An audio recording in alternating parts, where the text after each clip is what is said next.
Di mayak-yak. Yun.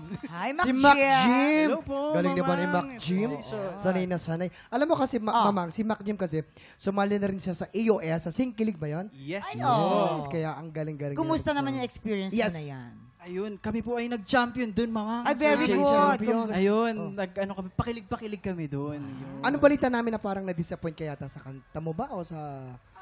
Dati po kasi ako po ay talagang sumasali din sa mga Okay. singing contest. And then, ito po yung pangalawang contest ko talaga na sumagot sa mga dasal ko na dati po kasi parang puro rejection. Rejection. Ayun. Ganyan, ganyan. And Meron then naman parang talaga. sabi ko, ayoko na, wala namang tumatanggap. And then, wala, andito na tayo ngayon. And then, hello!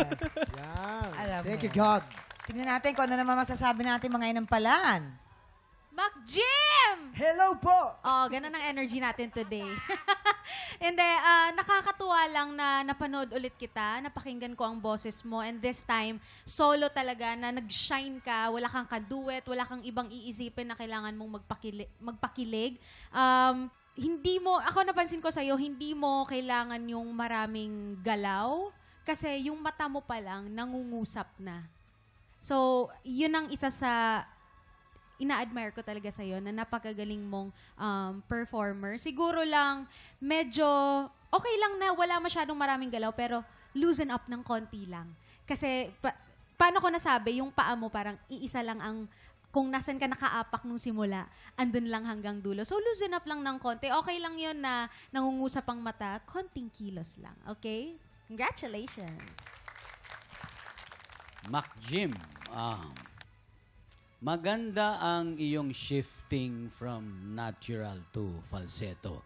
Sa movement naman, kailangan mo lang sigurong mag-relax. Kailangan mo lang mag-relax. Medyo stiff ng konti. I-loosen up mo yung mga arms para mas smooth yung daloy ng movement mo. Ang sa tingin ko, dahil dun sa stiffness nung galaw, nare-restrict din yung pag-abot mo nung matataas. Pag relax ka siguro, mas magagawa mo yun. Thank you po. Maraming salamat po sa ating mga inampalan. Mga tiktropa, sino kaya sa tingin nyo ang makakakuha ng maraming bituin at lalaban sa ating kampyon na si Jorn Morta? Malalaman natin yan sa pagbabalik ng tanghalan ng kampyon dito lang sa TikTok Live!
Tropa, pinanood mo hanggang sa dulo itong video na to, very good ka! For more happy time, watch more TikTok Clock videos on our official social media pages and subscribe to GMA Network official YouTube channel.